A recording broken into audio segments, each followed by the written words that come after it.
Programme मद्दे मुकाबल में खुशामदीद। मैं हूं रबिया एहसन और मेरे साथ मौजूद हैं रऊफ क्लास्टा। और आज के प्रोग्राम में जिन टॉपिक्स पे हम बात करेंगे उसमें सबसे पहले आईनी इदारों का टकराव, सदर को कायल करने की बड़ी कोशिशें नाकाम, इलेक्शन नवंबर में कराए जाएं, सदर अलवी ने तारीख दे दी, निगरान वजीर आजम और इलेक्शन कमीशन का इनकार, वजीर आजम ने जनवरी फरवरी तक इलेक्शन इनकाद का इंदिया दे दिया, इलेक्शन का इनकाद इलेक्शन कमीशन का मैंडेट करार, सदर अलवी ने इलेक्शन कराने के ऐलान के बजाय तारीख की तजवीज किस मसलहत के तहत दी, इलेक्शन कब होंगे, तमाम अहम मौजूआत पर आज के प्रोग्राम में बात करेंगे। इसके अलावा बात करेंगे पीटीआई के साथ मामला तय करने की कोशिशें, साबिक वजीर इत्तलात मोहम्मद अली दुरानी के सदर पाकिस्तान से मुलाकात के बाद अहम इंकशाफात, इलेक्शन से कबल सियासी जमातों में मामला तय कराने में बड़ी पेशरफ्त, मोहम्मद अली दुरानी के अचानक मुतहरिक होने के पीछे कहानी क्या है, जानेंगे उन्हीं की जुबानी। और इसके अलावा बात करेंगे निगरान काबीना में नवाज शरीफ के करीबी रिटायर्ड ब्यूरोक्रेट्स की तकर्रियों पर इलेक्शन कमीशन ने बड़े सवालात उठा दिए, निगरान हुकूमत को मैंडेट की याद दहानी, इलेक्शन कमीशन ने वजीर आजम के सेक्रेटरी को तकर्रियों में मोहतात रहने के लिए खत लिख दिया, इलेक्शन कमीशन को कौन से काबीना मेंबरान पर एतराज है, इसके ऊपर भी बात करेंगे। और हमारे साथ मौजूद होंगे मोहम्मद अली दुरानी, साबिक वजीर इत्तलात हैं, जिनकी मुलाकातों या जिनके बारे में ये इंकशाफात सामने आ रहे हैं, उनसे ही कंफर्म करेंगे कि वो बताएं कि क्या हो रहा है, क्या चल रहा है और आगे किस समत में मामला जाएंगे। क्लास साहब वो हमें थोड़ी देर में ज्वाइन करेंगे। हम कोशिश कर रहे हैं, बहुत सारे सवालात हैं जो उनसे करने वाले हैं, ख़ास तौर पे जो मौजूदा सियासी तनाजुर है, लेकिन पहले भी मोहम्मद अली दुरानी साहब का एक माजी रहा है इसी हवाले से कि जहाँ पर डेडलॉक आते हैं और जहाँ पे इस तरह की सिचुएशन आती है, इनकी इनकी जो सुलह सफाई की कोशिशें हैं वो रंग लाती हैं। बिल्कुल। अब दुरानी साहब जो हैं बड़े, वैसे तो बड़े लो प्रोफाइल रहते हैं अपनी अपनी तबीयत और शख्सियत के हिसाब से। हम्म। अग्रेसिव मिजाज के नहीं हैं ज़्यादा। वो हम देखते हैं कि मीडिया में एक होता है ना थोड़ा सा, हालांकि इंफॉर्मेशन मिनिस्टर रहे हैं जनाब परवेज़ मुशर्रफ साहब के दौर में, शौकत अजीज़ साहब की हम्म। जब ये हुकूमत थी, साथ मौजूद हैं, चीज़ उनको मौजूद हैं, वेलकम तो कर मीडिया के जी। साथ इनके बड़े इनके अच्छे तल्लुकात हुए थे, इनके इनके रहे हैं। और इनके दौर में मुझे कहने दें, हालांकि बहुत सारे एतराज़ात भी हम इन पर तनकीद भी करते रहते हैं, कम अज़ कम ये उन इंफॉर्मेशन मिनिस्टर में से थे जिन्होंने कभी कोई मीडिया को थ्रेट करना, बिल्डोज करना, इंतकामी कार्रवाइयाँ करना, या कोई इस तरह के स्टेप्स जो होते हैं ना, थोड़े से बहुत सारे लोगों को हमने सुना भी हो, या जिनके गर्दन में सरिया आ जाते थे, हमने बहुत सारों को भुगता भी हुआ है। कम अज़ कम इनके गर्दन में सरिया भी कभी नहीं आया, हालांकि तनकीद भी होती रहती है, इन पे भी होती थी और भी हुकूमतों को जिनको रिप्रेजेंट करते हैं। सो दुरानी साहब का तमाम तर मतलब इख्तलाफात के बावजूद, वो क्रिटिसिज्म के, इनका मीडिया के साथ जो रवैया जो है, मुझे याद पड़ता है जब ये मिनिस्टर रहे हैं, वो कंपैरेटिवली बहुत बेहतर था। अब ज़रा सवाल पूछें ओके। मुझे। मोहम्मद अली दुरानी साबिक वजीर इत्तलात हैं, उनको हम वेलकम करेंगे शो पे। अस्सलाम वालेकुम सर। वालेकुम वालेकुम अस्सलाम। अच्छा दुरानी साहब, ये बताइएगा कि आपके बारे में खबरें हैं कि आप कोई सुलह सफाई की कोशिशें कर रहे हैं, ये बताइएगा कि ये किन सुलह सफाई की कोशिशें कर रहे हैं, क्या डिटेल्स हैं। हाँ, बड़ा आपका वैसे अच्छा सवाल है और इंटरेस्टिंग भी है कि असल में इस वक्त जो है ना, पूरी कौम ही आपस में ना नाराज हो गई है। हर सियासतदान दूसरे से नाराज हुआ है और हर पार्टी जो है वो दूसरी से दस्तों गिरेबां हुई हुई है और ये सब लीडर मिलके आवाम के साथ दस्तों गिरेबां हुए हुए हैं। तो ऐसी सूरत हाल में जो अमूमी एक मुल्क की कंडीशन बन चुकी भी है, इसमें इस चीज की बड़ी जरूरत है कि कोई ना कोई ऐसा कॉमन पॉइंट निकाला जाए जिसपे थोड़ा सा ठंडी हवा का झोंका आए और लोग आपस में बातचीत करने, आपस में एक दूसरे के साथ करीब होने का सोच सके। तो इन सब चीजों को महसूस पिछले कुछ दिनों से मैं बहुत से लोगों से मिल रहा था, बिलखुसूस जो पीटीआई के लोग हैं, जो इस वक्त पीटीआई में हैं और जेरे अताब भी हैं, और उनसे भी मैंने बहुत पूछा, फिर बाकी आम लोगों से भी पूछा। तो मैं इस नतीजे पे पहुंचा कि कौम पूरी जो है वो एक तरह सोच रही है और लीडर दूसरी तरह सोच रही है। कौम चाहती है कि कोई आपस की सूरत ऐसी बन जाए कि लड़ाई झगड़ा खत्म हो के कोई हम अमन खुशहाली की तरफ आगे जा सके, लेकिन उसके लिए कोई आदमी भी सोचने के लिए तैयार नहीं। तो मेरा पहला तो यही स्टेप था कि इस सोच को खोलने के लिए कुछ इकदाम उठाए जाए और वो मैं अब कर रहा हूँ। अच्छा, ये बताइएगा कि ये जो कोशिशें आप कर रहे हैं, आप जो कह रहे हैं कि मैं कुछ कोशिश कर रहा हूँ कि जो एक लड़ाई झगड़े का माहौल है और एक डिफिकल्ट किस्म की फिजा बनी हुई है उसको थोड़ा सेटल डाउन किया जाए, तो ये इस तनाजुर में कोई मुलाकातें हुई हैं तो किन किन से हुई हैं?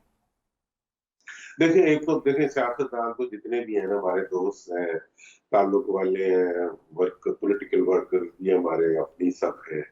तो मैं सबसे ही मिलता रहता हूँ, और बिलखुसूस जो लोग ज़ेरे ताब होते हैं उनसे तो खास तौर पे मिलता हूँ। तो इन सब मुलाकातों में फिर अब अगर जैसे आप जिस मीडिया के पॉइंट ऑफ व्यू से जिस मुलाकात को इम्पोर्टेंट समझा जाएगा, वो किसी प्लेस्ड पर्सन की मुलाकात होगी। और ऑब्वियसली उसमें भी हम उस मुलाकात को मेंशन कर सकेंगे जो पॉलिटिकल लोग, जैसे मैं सदर से मिला तो उसको काफी ज्यादा एक हाइप मिली कि मिले। तो इसके अलावा मैं और बेशुमार लोगों को मिला हूँ। तो इन सब से मिलने के बाद मैं ये सोच रहा हूँ कि इस वक्त जो आपस का टकराव चल रहा है उसको डील करने का तरीका ये है कि हमें कॉन्फिडेंस बिल्डिंग मेजर्स करनी पड़ेगी। और बिलखुसूस इस वक्त सवाद आजम जो है, अवाम की अक्सरियत जो है, वो एक तरह सोच रही है।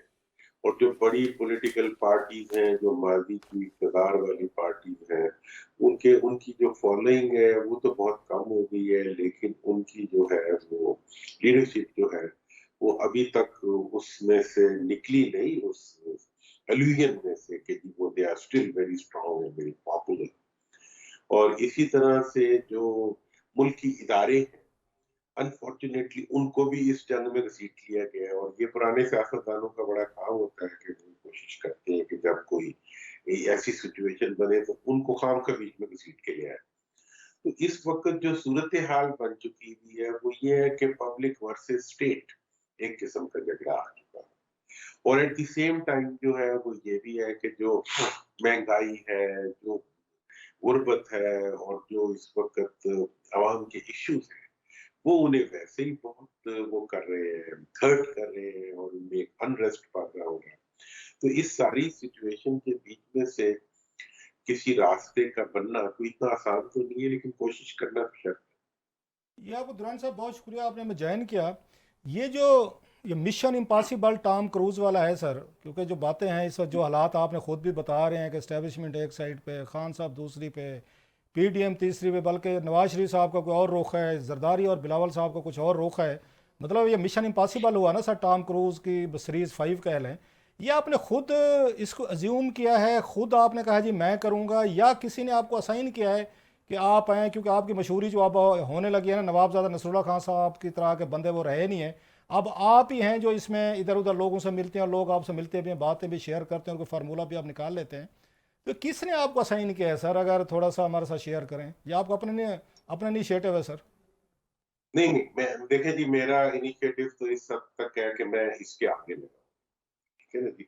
लेकिन मुझे जिन लोगों ने मोटिवेट किया है, या जिनके बारे में अगर पसंदीदा अल्फाज इस्तेमाल को, जिन्होंने मुझे असाइन किया है ये टास्क जो है, वो तो यकीनी तौर पे मेरे पुराने कुछ दोस्त हैं जो पीटीआई में चले गए थे, और वो पुरखलूस तरीके पे आज भी पीटीआई में खड़े हुए।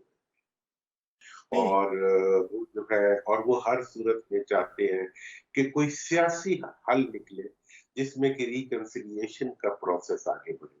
उनका ये भी ख्याल है कि उनकी पॉपुलैरिटी जो है वो इस वक्त उनका सबसे बड़ा सरमाया भी है और सबसे बड़ी लायबिलिटी भी है। कि उनकी पॉपुलैरिटी की वजह से उनको रास्ता नहीं मिल रहा, और उनकी पॉपुलैरिटी की वजह से वो अपनी जगह पे खड़े भी हुए हैं, और उन्होंने तमाम तर दबाव के मुकाबले में वहीं जहां थे वहीं जमना पसंद किया।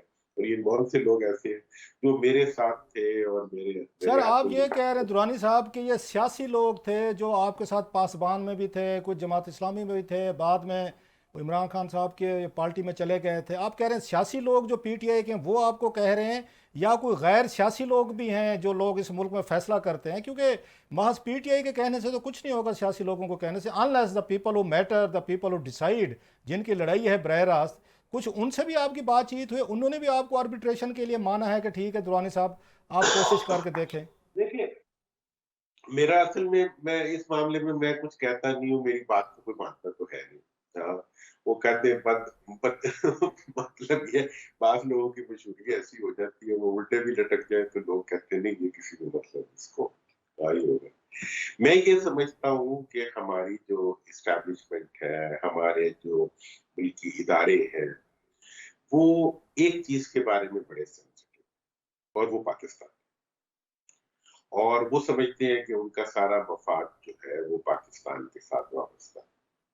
और इस मामले में आप, मैं पीछे से मुशर्रफ साहब के जमाने से देखता आ रहा हूँ, उससे पहले दिलदार साहब के जमाने में भी देखा, छोटे थे स्टूडेंट, कि ये वो इशू है जिसके ऊपर हमारी तमाम जो इदारे हैं वो एक्स्ट्रा सेंसिटिव है कि कहीं पाकिस्तान को कोई नुकसान। और मेरा ये भी ख्याल था कि इस वक्त जो अब वैसे तो अब खान साहब लूट मार कर उन्होंने कर करके जो है उसको बड़ा कमजोर कर दिया उस मौकफ, लेकिन वो मौकफ तो आपको पता है मेरा पसंदीदा मौकफ है, आपका भी पसंदीदा है, कि जो इस मुल्क के साथ जो ज्यादती हुई है, उस ज्यादती के नतीजे में मुल्क इतना कमजोर हो गया है। अब वो इतना कमजोर हो गया है कि अब वो सियासी कन्फ्रंटेशन भी नहीं ले सकता, और अब जरूरत इस अमर की, और को जाके वो इदारों और अवाम के दरमियान हुई जाती है।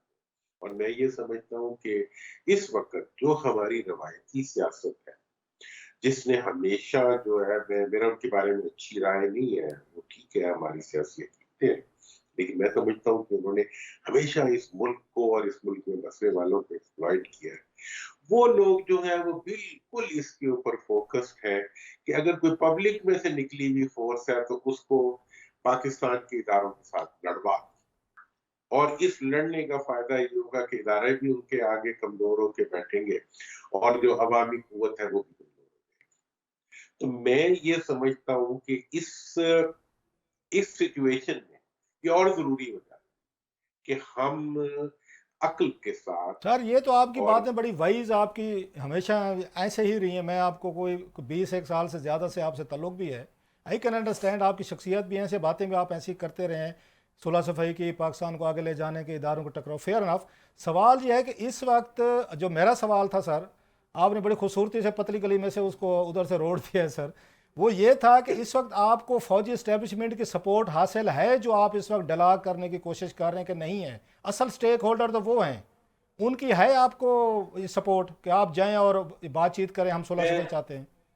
मैं बहुत पुरुउम्मीद हूँ कि वो इस मामले में जो है उनकी सोच यकीनन पॉजिटिव होती जाएगी दिन ब दिन। आपकी एक कोई दिन में नहीं मुलाकातें होगी, हुई हैं सर, आपकी कोई मुलाकातें हुई हैं मैंने उनसे? नहीं, अभी तो देखें कि मेरा पहला काम तो ये था कि मैं पीटीआई के अंदर फिजा बनाता, सियासतदानों के अंदर फिजा बनाता, और आपको मैं चूंकि इस फील्ड को जानता हूँ, मेरा ये ख्याल है कि ये सारा काम जो है ये आपको कॉन्फिडेंस बिल्डिंग मायर्स के जरिए ही करना पड़ता है, और आपको एक ऐसा एनेबलिंग एटमॉस्फेयर, आप इसको पतली गली समझेंगे, लेकिन मैं अपने सियासी और एस्टैब्लिशमेंट के तजर्बे की बुनियाद पे ये कह रहा हूँ कि देखिए, एक एक बड़ा डिफरेंट माहौल है। एक तरफ सियासी ज़हन बैठे हुए हैं, और दूसरी तरफ जो है बिल्कुल एक टेक्निकल ज़हन बैठे हुए हैं। इन दोनों का एक जगह पे आके एक ही रफ्तार से चीजों को फौरी तौर पे एक्नॉलेज करके उसको अंडरस्टैंड कर लेना, ये कोई इतना आसान काम नहीं है। इसीलिए मैं ये कह रहा हूँ, और मैं बहुत ज्यादा पुरुमीद हूँ कि ये जो टास्क है इसमें देखिए, अब जो मेरे को परसों, मैं फर्स्ट सीपीएम हूँ, और मेरा ये ख्याल है कि कोई सियासी पार्टी ऐसी नहीं होगी जो उससे डिफर कर सके। अच्छा सर, आपने अब दुरान इसका साहब बड़ी अच्छी बात की, बड़ी आपने पॉजिटिव बात की, जो निगोशिएटर्स होते हैं वो आपकी तरह ही गुफ्तगू करते हैं, और कोई ना कोई दरमियान में से, इससे पहले कि पार्टी समिट मीटिंग हो, जो समिट का मैं एक और सेंस में यूज़ कर रहा हूँ, उससे पहले सीपीएम कॉन्फिडेंस बिल्डिंग मेजर्स लिए जाते हैं, फेयर इनफ। आपने ये लफ्ज़ बार बार यूज़ किया है, आपके ख्याल में क्या कॉन्फिडेंस मतलब बिल्डिंग मेजर्स हो सके, मसलन अगर हाँ, पीटीआई क्या चाहेगी, मैं आपकी सारी बात काट रहा हूँ सर, आप उसको प्लीज़ वो कीजिएगा। पीटीआई कहेगी जी कि हमारी खवातीन जेलों में हैं, उनको रिहा किया जाए, हमारे वर्कर्स पे मिलिट्री कोर्ट्स में या दीगर उन पे केसेस चल रहे हैं, उन पे मिलिट्री कोर्ट्स में ना चलाए जाएं। और अगली उनकी होगी कि जनाब के खान साहब जो हैं वो जेल में हैं, कैद में हैं, बुशरा बीबी साहबा पे केसेस हैं, उनके पास तो एक लंबी एक लिस्ट होगी जिसको वो कहेंगे ये CBMs हैं। तो आप ये चीज़ें या आपके जहन में कुछ और हैं CBM, ज़रा क्लेरिफाई कोई अगर थोड़ा शेयर करें कि CBM से क्या आपकी मुराद है, क्या होना चाहिए और, फ़ौज को या इस्टेब्लिशमेंट या हमारी एजेंसीज़ को, वो उसमें क्या कुछ करना चाहिए, क्योंकि वो इस ये पोजीशन में है कि वो कुछ कर सकते हैं पीटीआई के लिए। पीटीआई तो कुछ नहीं कर सकती उनके लिए इस वक्त सर, माँ सिवाय इसके कि ट्विटर पे गाली गलौज बंद कर दे या तनकीद बंद कर दे, बाकी तो पीटीआई मेरा ख्याल कुछ देने की पोजीशन में नहीं है एस्टेब्लिशमेंट को। देखिए मैं आपको एक चीज बताऊं बड़ी इंटरेस्टिंग है। सर। ये आज सुबह से और कल से परसों से मुझे डिफरेंट पीटीआई के लोग फोन करते हैं, बड़े लीडर भी करते हैं। वैसे मैं एक बड़ी इंटरेस्टिंग बात बताऊं कि जितने दोस्त मेरे से गए थे पीटीआई में वो भी अड़े हुए हैं, और जो हार्ड कोर पॉलिटिकल फैमिलीज के लोग थे वो भी सब उधर ही अड़े हुए हैं। अभी आमिर नासिर खट्टर साहब का फोन आया था, मैं उनको शेयर दे दूंगी, उनके दोनों बेटे भी वहां बैठे हुए हैं, ठीक है। तो जो इस वक्त सरमाया पीटीआई के साथ खड़ा है वो उन लोगों पे मुश्तमिल है जो या तो सियासी है, ठीक है, और या वो कमिटेड है कि ये हमने वो नहीं करना, अपनी साइड चाहिए। अब मैं अपना आपको बताऊं कि 2018 में सर। मेरे पे तकरीबन मेरे सर के ऊपर जो है वो डंडा था कि तुम फौरन पीटीआई ज्वाइन करो और पटाखा। हाँ, मैंने रिफ्यूज कर दिया। मुझे जनाब सेनेट की टिकट भी मिल रही थी, फलां भी मिल रही थी, फलां, मैंने कहा नहीं, मैं नहीं, मेरी अपनी वजूहत थी। मैं लेकिन इस आप वक्त तो, में मैं भी बात सारी काट रहा हूँ आपकी, हालांकि मैंने CBM से पूछना है, पूछे बगैर हम नहीं जाने देंगे आपको, वो बताएंगे आप प्लीज़। मुझे ये बताएं, इमरान खान अगर साहब को तो लॉन्च करने वाले आप थे, पासबान के फोरम से, जमात इस्लामी आप, इमरान खान साहब के पहले मेंटोर्स तो आप थे, आप उनको सियासत में लेकर आने थे, ग्रूम करने वाले, ABCD सिखाने वाले, तो आपने क्यों फिर 2018 में पीटीआई ज्वाइन नहीं की सर? आपको क्यों लगा कि खान आप साहब अब वो खान साहब नहीं है, देखिए कोई डिफरेंट हो गए देखिए सर? आप तो उनको गुरु देखिए, रहे हैं सर। मैं देखिए जी, मैं इस बात का आज आपके सामने इकरार करूंगा क्योंकि आपको बहुत कुछ पता है, वैसे भी जाती तौर पे भी सर। आपको पता है कि इमरान खान साहब को लाने का जब लाया जा रहा था उस वक्त थीसिस ये था कि दो इस वक्त जो इस्टेब्लिश्ड पॉलिटिकल फोर्सेस हैं जो कि माफिया बन चुके हैं, उनके मुकाबले में अगर किसी को खड़ा करना हो तो रवायती सियासतदान तो नहीं मिलेगा, लेकिन क्रिस्मेटिक बंदा अगर मिल जाए तो वो उनको टफ टाइम दे सकता। और उसी पर्पस के लिए हमने इमरान खान साहब को दरखास्त की और उनको हमने आगे की, और वो इसके अंदर और कुछ हो ना हो इस चीज को उन्होंने आज तक नहीं छोड़ा। मेरे ना जाने की वजूहत सियासी, ठीक है, मैं जो सियासी रवैये हैं और थोड़ी सी जाती भी थी कि जाती तौर पे मेरे जैसे कुछ लोग होते हैं उनकी ईगो ज्यादा होती है, वो चंद ऐसे रवैयों को बर्दाश्त नहीं कर सकते जो रवैये अमूमी होते हैं। मतलब मैं आप कहेंगे तो पीपल्स पार्टी को नहीं ज्वाइन करते, अब मैं कहूंगा जी मैं बच्चों की नौकरी नहीं कर सकता तो मैं नून क्यों नहीं ज्वाइन करते। अब ये बड़ी सियासी तौर पे नाइव बात लगेगी जी। आपको कि एक सियासत में बैठा हुआ है, मैं कहता भी हूँ, जो उन पार्टियों को ज्वाइन करने से रिलक्टेंट है जिनका इक़्तिदार ऑब्वियसली नजर आ रहा है। लेकिन चलिए, कोई ऐसे लोग, जिद्दी लोग भी तो होने चाहिए ना, या कुछ अपनी जात या अपनी जहन की सच्चाई पे चलने वाले लोग भी तो होने चाहिए। तो मेरा यही वजह थी खान साहब के साथ ना जाने की। जब खान साहब आए थे, पार्टी लॉन्च कर रहे थे, उन्होंने बड़ी मेहरबानी की थी, मेरे ऑफिस तशरीफ लाए थे, मेरी सारी टीम इकट्ठी हुई थी। मैंने उन्हें कहा कि भाई आप में से जो जाना चाहे मैं आपको रोकूंगा नहीं, लेकिन मैं नहीं जाऊंगा, मेरी अपनी तबीयत, दो वजूहत थी मेरी। एक मेरी यही तबीयत की मिजाज का मसला था कि मैं ज्यादा ओवर डेमोक्रेटिक हूँ अपनी सोच के तनाजुर में, और दूसरा मेरा ये भी मसला था कि मैं सियासी फहम के बारे में मेरे कुछ वो थे खदशात थे, जो बाद में डेफिनेटली वो भी हुए। नहीं, मतलब आप तो ये अभी कह रहे भी हैं मेरा कि आप खान साहब के साथ उनकी पार्टी में शामिल होकर आप खुद को कंफर्टेबल नहीं समझते थे? आप जनाब मुशर्रफ साहब के साथ आप खुद कंफर्टेबल रहे, शौकत अजीज साहब के साथ रहे, चौधरी परवेज इलाही साहब, चौधरी शुजात साहब, सबके साथ कंफर्टेबल रहे, लेकिन मुझे समझ आ रही है आपकी बात से कि खान साहब जिनको लॉन्च करने में, लाने वाले, कन्विंस करने वाले आप थे, after few years you felt 2018 में कि खान साहब के साथ नहीं चला जा सकता, उनके साथ आप कंफर्टेबल नहीं थे, बाकियों के साथ थे, because of the attitude problem, some arrogance, या क्या मतलब क्या फील हुआ आपको कि खान साहब के साथ ये नहीं चला जा सकता? देखिए 2006 से जब पार्टी बनाई, मैं उस वक्त से ही नहीं चला। पार्टी बनवाने में मैंने पूरी उनके साथ ताउन किया, लेकिन पार्टी बनने के बाद मैं नहीं जा सका। उसमें मेरी अपनी मिजाज की, जो मैंने दोनों बातें बताई, कि एक तो जो सियासी फहम का लेवल है वो मेरे लिए बहुत इश्यू है। मैं जिन लोगों के साथ भी चला हूँ, जैसे फारूक लगारी साहब थे, वो सियासी तौर पे बहुत फहीम इंसान थे, उनसे हमने सीखा भी। और चीजें कमजोरियां तो होती हैं, लेकिन जिस तरह वक्त के साथ चलता रहा, जिस तरह जो चीज मेरे लिए नाकाबिले कबूल होती गई, मैं उसमें से निकलता गया।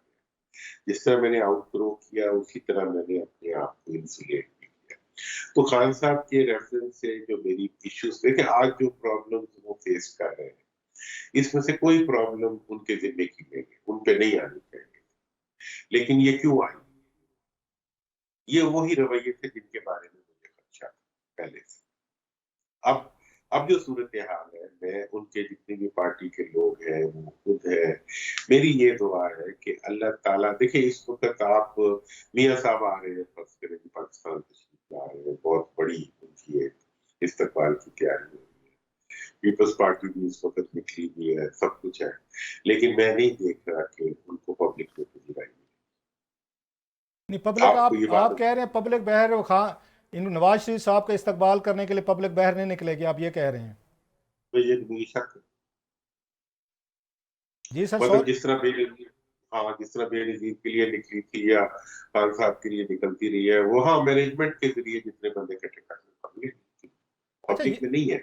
पब्लिक में कोई जज्बा नहीं है किसी लीडर के, अदर देन वन। अच्छा, ये खबरें आ रही हैं कि अब शायद ये मेरे पास में तो नहीं है ना। ये सर खबरें आ रही हैं, आप क्योंकि सारी चीज़ें समझते हैं, मैनी मैनी ईयर से आप पॉलिटिक्स में, पावर कॉरिडोर्स में भी रहे हैं, बड़ा करीब से एस्टेब्लिशमेंट को, पॉलिटिशियन सबको साथ आप जानते हैं।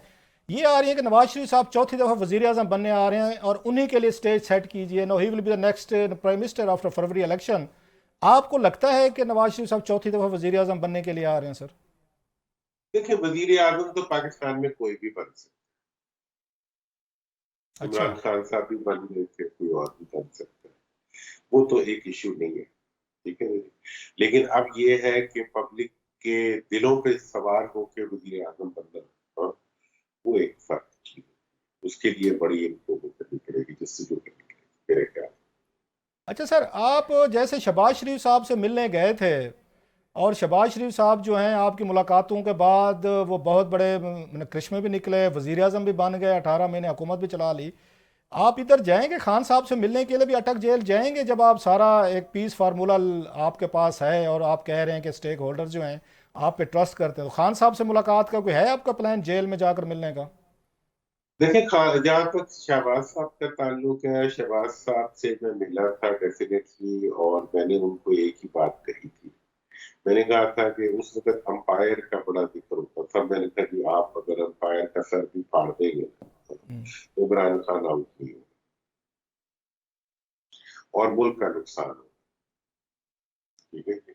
तो आप इस जंग में क्यों पड़ते हैं, जिस जंग के आप हिस्सा नहीं है। मेरी ये जो इस वक्त की मूव है, उसका बेसिक फोकस तो ये है कि पाकिस्तान के अंदर पॉलिटिकल प्रोसेस को जारी रखने, पाकिस्तान में जमहूरी अमल के इस्तेहकाम के लिए प्रोसेस, अब इसके अलावा कोई रास्ता नहीं है other than going through a political जी प्रोसेस। सर, आप मिलेंगे खान पॉलिटिकल, साहब से, मिलेंगे जाकर अटक जेल में सर, क्योंकि उनसे मिले बगैर तो चीज़ें मूव नहीं करेंगी। जो आप पता सीबीएम है, खान साहब के जहन में सीबीएम डिफरेंट होंगी, पार्टी की डिफरेंट होंगी, फिर एस्टेब्लिशमेंट का भी अपना एक होगा कि हम सीबीएम करें तो खान साहब बदले में क्या मतलब देंगे। अगर हमारे सीबीएम समझ ना आए किसी को जेल में बैठ के, तो फिर सीबीएम का फायदा क्या?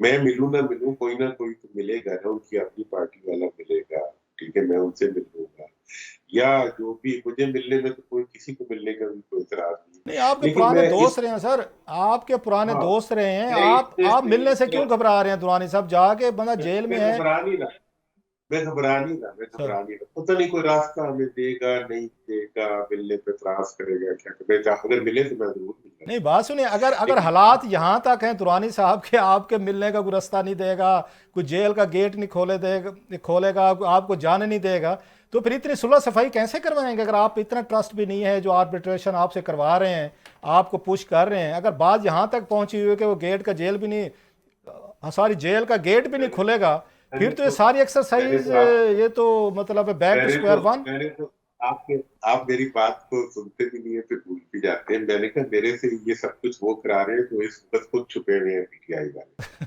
तो फिर तो नॉन मैं स्टार्टर उनके हुआ सर, लिए है ना? आप मेरी बात को जो है ना आप वहां पहुंचा देते हैं। आपका दिल करा, आप आपकी ये माशाल्लाह वो है नहीं सर, जब आप सर। शहबाज शरीफ साहब से मिले थे तो फिर तो चीजें मूव कर गई थी, वो तो रिजल्ट दिए थे आपने, हम तो सारे इसलिए वो देखिए हो गए ना कि अब। मैं मैंने मेरे मेरे से ये सवाल हुआ था। मैंने कहा देखो मैं सदर से भी तो मिला है, वो बेचारे लोहे की जेल में थे, ये सोने की जेल में थे, मिल तो आया हूँ ना। और मकसद जो है वो है आगे बढ़ना। तो मैंने अपना आगे बढ़ने का रास्ता जो है वो बनाया। अब मैं ये तासुर बना दूं कि मैं जनाब किसी के कहने के ऊपर चल रहा हूँ और मेरे पीछे फलां खड़ा है फलां खड़ा है, तो ऐसा सियासतदानों को ये अच्छा नहीं लगता मेरे ख्याल अच्छा दुरानी साहब, आपने में। कहा कि एक सोने की जेल में, तो जिनसे आप मिल के आए उसके बाद उन्होंने खत लिख दिया एक, बड़ा उनकी तरफ से आ रहा था कि वो तारीख देने जा रहे हैं इलेक्शन की। उस खत में तो वो बड़ी शदीद किस्म की कंफ्यूजन का शिकार हैं, वो कह भी वही बात रहे हैं जो इलेक्शन कमीशन कह रहा है, और साथ में वो इस खत को कैसे देख रहे हैं? देखिए आपने खुद ही जवाब दे दिया। मैंने तो उनके देखो खत का मतलब मसला बताया, लेकिन मैंने इसका जो लिंक है आपकी मुलाकात से वो जानने की कोशिश की है एक्चुअली। मेरा ये ख्याल है, मैं इसके बारे में बड़ा क्लियर हूँ कि अलवी साहब जो है वो किसी सूरत भी पीटीआई या वो खान साहब और इस्टेब्लिशमेंट के दरमियान या हुकूमत के दरमियान बहुत मजीद टकराव बढ़ाने का सबब नहीं बनेंगे। वो ऐसे रास्ते निकालेंगे जिसके नतीजे में टेम्परेचर डाउन और वो लाने में कामयाबी है। मैं पूरी तरह से पूरी उम्मीद हूँ। देखिए आज का भी जो उनका खत है, देखिए अब मुझे नहीं समझ आती, वैसे मैं थोड़ा सा कलास्टर साहब मुझे समझा देंगे अगर मैं गलत हूँ। हाँ सर, मैं आपको समझाऊंगा, ये भी ठीक कहा आपने। नहीं नहीं, मुझे मजाल क्या है ये बता दुरानी साहब, आप क्योंकि मैंने सरायकी इलाकों से हैं, हमारे उधर से हैं, सरायकी भाई हैं, मजाल है आपने पकड़ाई दी हो। हमारे बारे में वैसे भी कहते हैं ना, नहीं ना मैं करते हैं ना पकड़ाई काम करते हैं, अभी मतलब देने लगा दरमियान हूँ में ही सर। कोई बात आपने मुझे पकड़ाई कहीं से देने नहीं दी सर, कहीं से अभी पतली अभी गली से दे निकल रहा हूँ, गए। अब- अभी दे रहा हूँ तो कोई पकड़ाई। खबर आपने हमारी देखिए बनने नहीं दी। दुरानी साहब को मज़ा नहीं है, मैं हमारे अभी हमारे इलाके से हो गए, अभी हमारे भाई हो गए, कोई खबर आपने बनने अभी दी? बना रहा हूँ, मतलब 40 मिनट हो गए अभी मैं बना मुसलसल आपको पकड़ने के चक्कर में हूँ, आप मेरे चक्कर में अभी तक नहीं है मैं अभी बना रहा हूँ। सर। देखिए जनाब बात ये है, अब मुझे ये बता कि मैंने परसों कहा था कि इलेक्शंस जो है, जब मैं मिल के आया था अभी साहब से, उसके बाद मैंने कहा कि सूबाई और कौमी असेंबली के जो इलेक्शंस हैं वो सेनेट के इलेक्शन से पहले मुकम्मल हो जाए। मतलब ये है essence of constitution, essence of democracy, essence of politics. अब जनाब कोई छोटे छोटे बच्चे आ जाते हैं मैदान में, पहले तो अपने बाप की इज्जत नहीं करते और कौम से इज्जत लेने चल पड़ते। लेकिन कि जी इस दिन को तारीख ऐलान करें, इस दिन को, भाई वो सब चीजें ठीक है, उसी आइन को हमने पढ़ा हुआ है, उसी आइन को आपने पढ़ा हुआ है। हर वकील जो होता है वो अपनी इंटरप्रिटेशन करता है, अपनी बात। हाँ, इस पे कोई कॉम्प्रोमाइज कि पाकिस्तान में democratic process should move, period.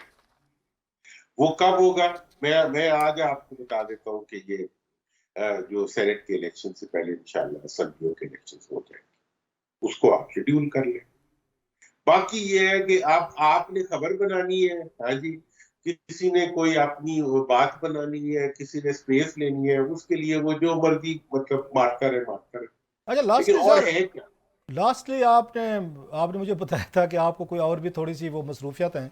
Sir ये बताइए कि आपने अभी लफ्ज़ एक यूज़ किया है आरिफ अलवी साहब के लिए, सोने की जेल में बैठे हैं। इससे पहले भुट्टो साहब के दौर में वो फजल इलाही चौधरी साहब के बारे में यही मशहूर था कि वो भी मतलब कि एक तरह की वो लिटरेरी कैद में थे। तो अब आप समझते हैं कि वो जेल में बैठे हुए, इसको थोड़ा सा ये डिफाइन करेंगे कि आपको अलवी साहब से मिलकर कि ये क्यों महसूस हुआ कि वो एक जेल में बैठे हुए हैं, चाहे सोने की जेल भी सही, तो what made you think so sir? तो देखिए ना, बात ये है कि इस वक्त हुकूमत उनकी पार्टी की नहीं है, ठीक है। जिस पोस्ट पे वो बैठे हुए हैं उसके पास इतना अख्तियार भी नहीं है कि वो अपने आप को असर्ट कर सके एक हद से ज्यादा, ठीक है ना जी। तो वो एक लिमिट में ही ऑपरेट कर सकते हैं ना, और वो उसमें ऑपरेट कर रहे हैं, और उसके अंदर वो कोशिश ये कर रहे हैं कि वो अपने आप को रेलेवेंट भी रखें। मेरा ख्याल ये है कि अलवी साहब जहां हैं वहां उनका रहना सबसे ज्यादा पीटीआई को सूट करता है, कि पीटीआई का बहरहाल पावर कॉरिडोर में पहले तो उन्होंने अपनी सारी स्ट्रेंथ को अपनी कमजोरियों में बदल दिया, कम से कम एक स्ट्रेंथ तो उनकी मौजूद है, वो अगर वहां रहते हैं तो पीटीआई का इसमें फायदा।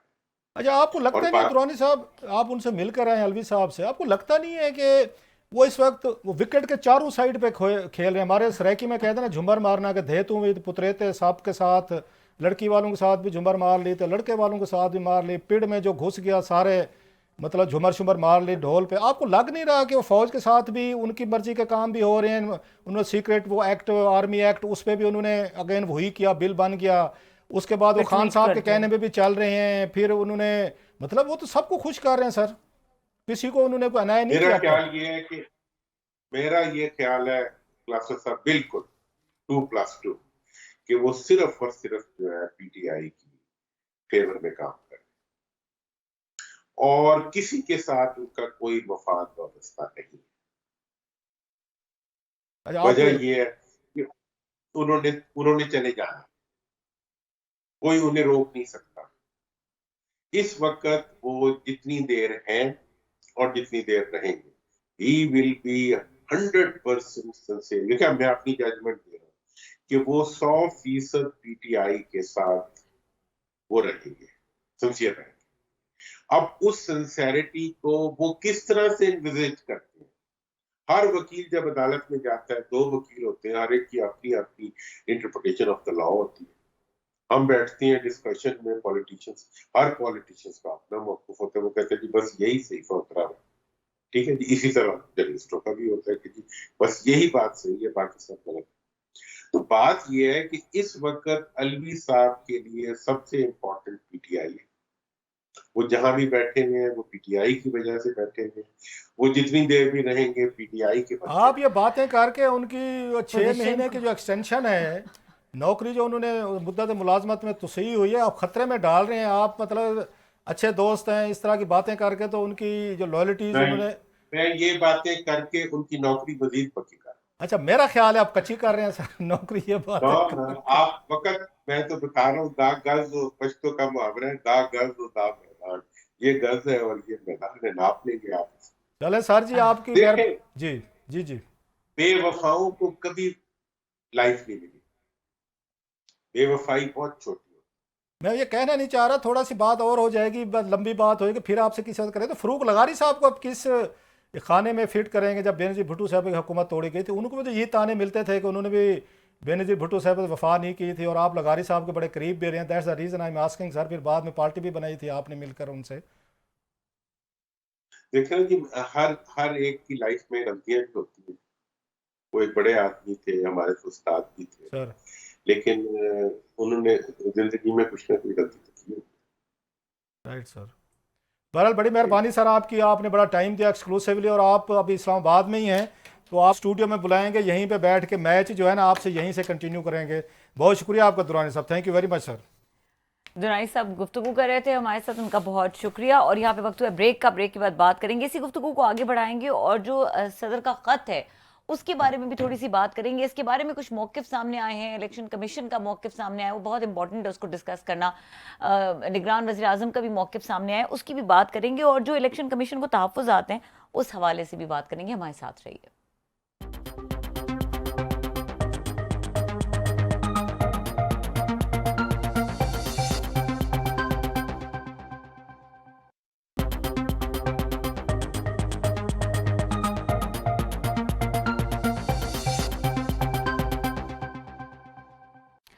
Welcome back classes. आप इलेक्शन कमीशन के खत की बात करते हैं जो निगरान वज़ीर आज़म के प्रिंसिपल सेक्रेटरी को लिखा है इलेक्शन कमीशन ने, और जो नवाज शरीफ के करीबी रिटायर्ड ब्यूरोक्रेट्स हैं उनकी तैनाती के हवाले से ये कहा गया है। इसके बारे में ज़रा बताइएगा। इट्स अ वेरी ये इंटरेस्टिंग खबर है, बड़ी अहम है, स्टोरी है, इसका ये लेटर मौजूद है। पहले तो I got this letter from, मुझे सोर्स से मिला मुझे, तो मुझे हमारे प्रोड्यूसर साहब राना साहब ने शक में डाल दिया, आपने भी डाल दिया कि पता नहीं फेक है। आजकल आपको पता है ये काम तो बड़ा होता है, जब से मतलब सोशल मीडिया आया है, फोटोशॉप करके कोई काम कर लो, सो हम भी डर जाते हैं। तो जब ये लेटर आया तो इस लेटर में बड़ी इंपॉर्टेंट चीज़ें थी जो आपको स्क्रीन पे भी नज़र आ रहा है।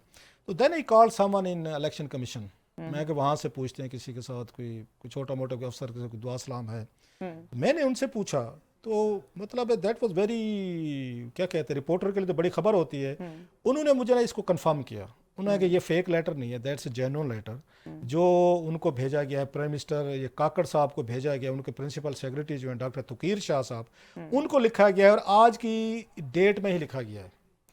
तो मैंने फर्दर थोड़ा सा प्रोब किया, मैं कि पता करें जनाब कि इस लेटर में उन्होंने ये कहा है, जो उन्होंने सदर पाकिस्तान को, सॉरी, उन्होंने प्राइम मिनिस्टर ऑफ पाकिस्तान को लिखा है कि जब आप इलेक्शन करवाते होते हैं तो उस वक्त आपको फ्री, फेयर, ट्रांसपेरेंट और न्यूट्रल एक हुकूमत की ज़रूरत होती है, इसलिए केयर टेकर सेटअप का कंसेप्ट है। नहीं तो पिछली चलती रहे, जैसे इंडिया में होता है कि जब इलेक्शन होते हैं तो इंडियन प्राइम मिनिस्टर जो है वो इलेक्शन के दरमियान में भी वो प्राइम मिनिस्टर रह सकता है। वहाँ निगरान हुकूमत नहीं होती इंडिया में, वहाँ पे वो प्राइम मिनिस्टर जो होते हैं ना वो कंटिन्यू कर सकता है टिल उसके इलेक्शन तक। यस, तो लेकिन हमारे यहाँ इन्होंने बनाया कि नहीं, कि आप ये काम ना करें, आप एक निगरान हुकूमत बनाए, जो इन्हें तरमीमें की थी। उस तरमीम के तहत वो ये कह रहे हैं, इलेक्शन कमिश्नर साहब ने उनको लिखा है इस लेटर के मुताबिक कि जनाब आप जो इस वक्त जो आपका वो है मैंडेट है, वो हमें थोड़ा सा टॉर्निश होता हुआ लग रहा है, इमेज आपका। ये कहीं से ये नहीं लग रहा कि ये निगरान हुकूमत बन रही है। ये बड़ा सख्त लेटर है, जरा जहन में रखिएगा। और बहुत सारी अपॉइंटमेंट्स इससे, अगर इस खत को सीरियस लिया गया तो 4-5 वजीर जो है ना, मुझे लगता है वो तकरीर उनकी वो होने वाली है, ख़त्म होने वाली हैं, जो करनी पड़ेंगी इन्हें, अगर चीफ इलेक्शन कमिश्नर साहब अगर डट गए अगर इस इशू पे। उसमें उन्होंने नाम तो नहीं लिखे कि कौन कौन से लोग हैं, लेकिन वो ये कह रहे हैं कि अब जो आपके कैबिनेट के मेंबर्स अब आपने बनाने शुरू कर दिए हैं तो उसमें आप कोई केयर नहीं कर रहे, आपको केयर करनी चाहिए। You must be very careful, क्योंकि उसमें कुछ ऐसे लोग भी हैं जिनकी नॉन पॉलिटिकल अफिलिएशंस हैं, लॉयल्टीज़ हैं, पॉलिटिकल लॉयल्टीज़ हैं, उनको आप वो बना रहे हैं, उनको यहाँ पे मिनिस्टर बना रहे हैं। वो तो मैं आता हूँ कौन कौन लोग हैं जिनकी तरफ वो इशारा कर रहे हैं। लेकिन इंटरेस्टिंग चीज़ ये हुई है कि ये बात उनको इलेक्शन कमिश्नर साहब को जहन में कैसे ये है कि जनाब के ये काम इनको लेटर लिखना चाहिए या पॉइंट आउट करना चाहिए। हुआ ये है, पीपल्स पार्टी के कुछ लोग मिले हैं इनसे, चीफ इलेक्शन कमिश्नर साहब से, जो मेरे जराए कह रहे हैं। अच्छा। उन्होंने ये बात पॉइंट आउट की है 3-4 लोगों के बारे में कि जनाब ये देखें, ये तो वही बैठे हुए हैं। फिर उन्होंने प्रेस कॉन्फ्रेंस भी की है, उसमें भी उन्होंने कोई पॉइंट उठाए हैं। वो ये कह रहे हैं कि जनाब ये लग रहा है कि पिछली हुकूमत की कंटिन्यूएशन है, इसमें कोई आपको डिपार्चर तो नजर ही नहीं आ रही। ये तो लगता है जो शहबाज शरीफ साहब हुकूमत छोड़ के गए थे तो मोस्टली वही लोग आकर बैठ गए। मसलन डॉक्टर तुकीर शाह साहब प्रिंसिपल सेक्रेटरी हैं इस वक्त, वो शहबाज शरीफ साहब के प्रिंसिपल सेक्रेटरी थे, तो अब इस वक्त वो काकड़ साहब के भी वो प्रिंसिपल सेक्रेटरी हैं। नंबर 1, उस पर पीपल्स पार्टी वाले इतराज़ करके गए हैं चीफ इलेक्शन कमिश्नर के पास। नंबर 2, आहा चीमा साहब, वो शहबाज शरीफ साहब के भी वजीर थे, वो यहाँ भी वजीर लाग के बैठ गए हैं जनाब। ये हो गए शाहिद तारड़ साहब, जो कम्युनिकेशन के मिनिस्टर हैं, ये नवाज शरीफ साहब के बड़े मतलब करीबी बडी थे, लॉयलिस्ट थे। नवाज शरीफ साहब ने वजारत अपने पास रखी हुई थी उसकी, ये जो थी उसकी कम्युनिकेशन की उस दौर में, मैं 2013-2018 की बात कर रहा हूँ। और ये उस वक्त ये सेक्रेटरी थे, तो असल में मिनिस्टर यही थे। He was very close to Nawaz Sharif Sahab, Shahid Tarar साहब, और बाद में वर्ल्ड बैंक में इनको भेज दिया गया था। वो भी उसी ब्यूरोक्रेट में उसमें आ रहे हैं। रही से जो कसर हथौड़ा लगा है वो फवाद साहब आ गए, जो उनके नवाज शरीफ साहब के वो रहे हैं, उनके बड़े लॉयलिस्ट थे, उनके प्रिंसिपल सेक्रेटरी रहे। सो इस वक्त जो 2 प्रिंसिपल सेक्रेटरीज हैं, 2 वजीर आजमों के, एक डॉक्टर तुकीर शाह साहब और एक फवाद साहब, वो दोनों they are back to power. जो उनको एतराज़ किए गए उनको पार्टीज ने किए या उनको खुद उनको ख्याल आया इनको यहाँ पर। और साथ में आहा चीमा साहब, अब आहा चीमा साहब भी जेल भुगत चुके हैं और उनकी इंक्वायरी ख़त्म करने वाले जो केसेस थे करप्शन के थे, वो जेल में रहे, वो भी शहबाज शरीफ साहब थे, उन्होंने ख़त्म किए थे। फवाद साहब जो हैं वो भी बहुत बड़े सीरियस इल्ज़ाम शहबाज शरीफ साहब के साथ थे, उन पर भी इल्ज़ाम लगे हुए थे। वो ये कहते हैं कि जनाब बाकी को छोड़ दें, बाकी जो आपकी पॉलिटिकल एफिलिएशन है, मेन जो लोग हैं, जो 4 बड़े तगड़े ब्यूरोक्रेट हैं, शायद तारड़ साहब हूँ, डॉक्टर तुकीर शाह साहब हूँ, या आहा चीमा साहब हूँ, फवाद साहब हूँ, ये तो नो, उनके बारे में तो वो सारे कहते हैं जनाब के उनके कैंप के हैं या उनके साथ काम करते रहे हैं। सो आप इसको न्यूट्रल सेटअप कैसे कह सकते हैं? सो बेसिकली इनका जो टारगेट है इलेक्शन कमीशन का वो ये 4 लोग हैं, और भी होंगे डेफिनेटली, 2-4 और लोगों को भी अकोमोडेट कराया गया यहाँ पे पॉलिटिकली तौर पर। और एक और बड़ी इंटरेस्टिंग चीज़ है, एक और वो ये है कि चीफ इलेक्शन कमिश्नर साहब भी डिस्ट्रिक्ट मैनेजमेंट ग्रुप के हैं, जिसको आजकल पाकिस्तान एडमिनिस्ट्रेटिव सर्विस कहा जाता है, पीएस कहा जाता है।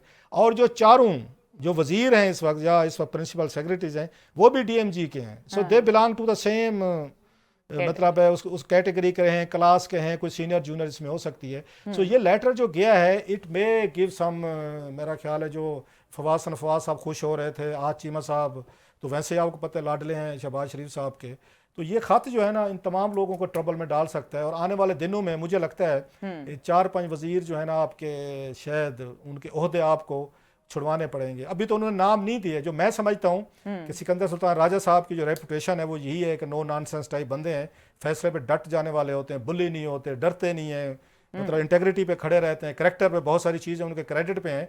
लेकिन मैं ये समझता हूँ फिर उन्हें इस लेटर को जर्नल नहीं लिखना चाहिए था।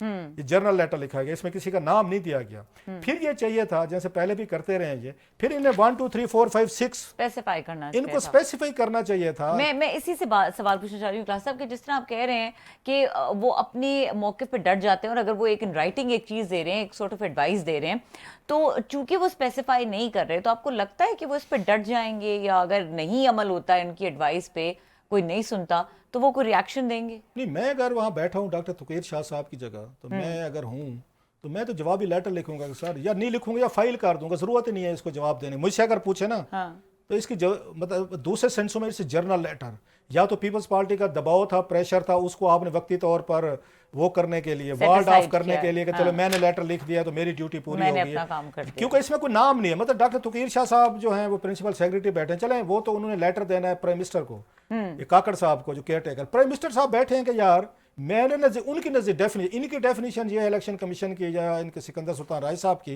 कि इसमें पॉलिटिकल अफिलिएटेड लोग कैबिनेट मिनिस्टर बना दिए गए। वो कहते हैं हमने तो कोई नहीं बनाया, क्योंकि नाम तो किसी का लिखा हुआ नहीं, तो फिर then he was going to decide.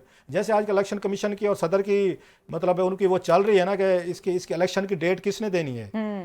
सदर कहते हैं कानून मुझे पावर देता है, इलेक्शन कमिश्नर साहब कहते हैं मुझे देता है, अभी तक फैसला नहीं हो रहा कि किसको करना है। लेकिन क्लास साहब सदर के बयान उसमें बाद में जाते हैं, उसमें बाद में जाते हैं, मैं इसकी बात कर रहा हूँ मैं। तो यहाँ पे भी तो कंफ्यूजन है ना। आपने एक जर्नल लेटर लिख दिया है विदाउट नेमिंग, आप लिखें शायद तारड़ साहब का, आप लिखें फवाद का, आप लिखें आज चीमे का, आप लिखें 2-4 और लोगों का जिनको आप समझते हैं कि पॉलिटिकली तौर पर अफिलिएटेड हैं। तो मेरा ये ख्याल है सिकंदर सुल्तान राय साहब ने इसमें अनलाइक हिज पर्सनैलिटी, इन्होंने एक तरह का वो कहते हैं कि सांप भी मार जाए और लाठी भी ना टूटे वाला हिसाब है, ये वही वाला काम करने की कोशिश की कि कोई पूछेगा, पीपल्स पार्टी वाले पूछेंगे तो मैं कहूँगा ये देखें सर मैंने लेटर लिख दिया, वो कहेंगे जनाब लेटर तो है लेकिन इसमें नाम किसी का नहीं, तो हम किसको फारे करें। तो मेरा ख्याल है अनलाइक मादरत के साथ मैं बड़ी उनकी इज्जत करता हूँ सिकंदर सुल्तान राजा साहब की, इस लेटर में आपको डिप्लोमेसी नजर आती है, इसमें जरा पॉलिटिक्स नजर आती है, डेलिबरेटली ग्रे एरिया छोड़ा गया है। उन्हें नाम देने चाहिए, उन्हें 8-10 लोगों को देने चाहिए जो समझते हैं, या सिर्फ ये 4 लोग हैं जिनका मैं बता रहा हूँ आपको, मतलब मैं नाम ले रहा हूँ। तो सिकंदर सुल्तान राज साहब क्यों इस बात से, वो तो ज्यादा तगड़े लोग हैं, हम तो छोटे से लोग हैं। टाइमिंग भी तो है ना क्लास साहब, वो क्या चीजें थी, वो कौन सी अपॉइंटमेंट्स थी जिसने इंस्टिगेट किया और ये मौका लेकर, वो तो फवाद किया है, तो वो तो बड़ा रीसेंट मतलब है फवाद साहब पता क्या कहेंगे कि जनाब पहले यहाँ पे पूरे का पूरा गाँव बस गए, यहाँ पे मतलब 20-30 लोगों को कैबिनेट बन गई, गाड़ियां ले ली, घरों की रेनोवेशन शुरू हो गई है, टाइलें लग ली हैं, सोफे लग रहे हैं, तो उसके बाद यहाँ पे बड़े बड़े लश पश हो रही है। यहाँ पे आजकल मिनिस्टर एनक्लेव में लाखों करोड़ों के खर्चे हो रहे हैं। एक हम गरीब की मेरी बारी लगी तो उसी वक्त बारिश आना शुरू हो गई है, उसी वक्त जनाब आपको एतराज़ात याद आ गए हैं क्योंकि मैं प्रिंसिपल सेक्रेटरी हूँ, रहा हूँ, आप वो रहे हैं या सेक्रेटरी रहे हैं, तो वो तो कहेंगे जी मेरी कोई आपस में डीएमजी ग्रुप की आपस की वो थी जी, वो टसल थी, टग ऑफ वार थी, रेवलरी थी, ये हमारे यहाँ जो समझा जाता है, क्योंकि उसमें सिकंदर सुल्तान राय साहब भी डीएमजी के हैं और उस फवाद साहब भी हैं। तो भाई साहब फिर तो नाम देने चाहिए ना आपको। बल्कि मुझे याद है जब अहमद नवाज सुखेरा साहब का नाम आया था चीफ मिनिस्टर पंजाब के लिए, निगरान के लिए, मैंने उस वक्त भी कहा था, इफ यू रिमेंबर, मैंने ये कहा था बड़ी इंटरेस्टिंग चीज़ है कि ये डीएमजी को एक मौका मिल रहा है कि इनकी क्लास का एक बंदा एक चीफ मिनिस्टर पंजाब लग जाए। वो जब उस मोहसिन नकवी साहब को बना दिया बिल्कुल, गया, absolutely। उसमें पीटीआई की तरफ से एम नवाज सुखैरा साहब का नाम भी था, कैबिनेट सेक्रेटरी रहे थे, बड़े काबिल आदमी है, बड़े समझदार, पुराने ब्यूरोक्रेट, बड़े अपने दबंग किस्म के जैसे होने चाहिए, वो कैबिनेट में बात करते थे, बड़े अच्छी एडवाइसेस भी करते थे, और बड़ा उन्होंने क्लीन कैरियर अपना यहाँ पे। ये बड़ा मुश्किल होता है कि फेडरल सेक्रेटरी लेवल पे रिटायर होके गए, ग्रेड 22 में 7-8 फेडरल सेक्रेटरी रहे हैं और कोई उनके दामन पे वो कहते हैं ना कोई दाग भी नहीं है। बड़ा मुश्किल होता है पाकिस्तान जैसे मुल्कों में कि 37-38 साल की सर्विस के बाद आप क्लीन रिकॉर्ड के साथ आप रिटायर होकर जाएं। तो जब उनका नाम आया और फैसला किया उनके पास, उनके चीफ इलेक्शन कमिश्नर के पास, तो चीफ इलेक्शन कमिश्नर साहब भी जैसे मैंने कहा डीएमजी के थे, एम नवाज सुखैरा साहब भी डीएमजी के थे। अब चाहते तो वो मौका दे सकते थे एम नवाज सुखैरा साहब को कि भाई साहब अपना बंदा लगाते, मेरे पास प्रीरोगेटिव है ना। उन्होंने उस वक्त अपना प्रीरोगेटिव यूज नहीं किया सिकंदर सुल्तान राजा साहब ने, उन्होंने एम नवाज सुखैरा साहब को नहीं लगाया फॉर वट एवर रीजन। और अच्छा, उनका नाम मोहसिन नकवी साहब का नाम तो सारे कह रहे थे कि वही बनेगा। मतलब वो एक तरह का प्रिडिक्टेबल था, जिसकी वजह से सिकंदर सुल्तान राज साहब को डेफिनेटली उनको क्रिटिसिज्म आई है उन पे कि जनाब वो नाम आपने दिया जिसके बारे में सारे कह रहे थे कि नकवी साहब बनेंगे। अभी भी वही कहेंगे, डीएमजी वाले कहेंगे कि भाईजान आप हमारे बंदे, यहाँ तो बिरादरी चढ़ती है, गिरोह बंदी बढ़ती है, धड़े बंदी तड़ती है ना, हमारे धड़े का बंदा, हमारी क्लास का बंदा। ये पहले डीएमजी हम अफसर देख रहे हैं, दूसरे लफ्ज़ों पे आने लाइटर नोट, अगर सिकंदर सुल्तान राजा डीएमजी अफसरान को आगे नहीं आने अपने ही डीएमजी अफसरान को वो उनका कलिया का वो क्या कहते हैं उनका अब मैं लाइटर नोट पे कह रहा हूँ कि अपने किसी डीएमजी अफसर जो है ना उसकी पोस्टिंग हो रही है, चीजें हो रही हैं, ये तो खैर अपनी जगह है, लेकिन आने सीरियस नोट बातें उन्होंने ठीक लिखी हैं सिकंदर सुल्तान राजा साहब ने। लेकिन मुझे शिकायत ये है कि राजा साहब राजा जी जेनेरिक क्यों लिखा है? जेनेरिक ना लिखें, नाम लिखें। अच्छा जरूरी तो नहीं है, अच्छा जरूरी तो नहीं है कि जो नाम मैंने दिए वही हूँ, हो सकता है 6 नाम और भी होंगे इनके ज़हन में। शार्प क्लोजिंग के लिए कहा जा रहा है, शार्प ही करें सर जी। जी, प्रोग्राम का वक्त खत्म हो गया, देखने के लिए शुक्रिया, इजाजत दीजिए, अल्लाह हाफिज।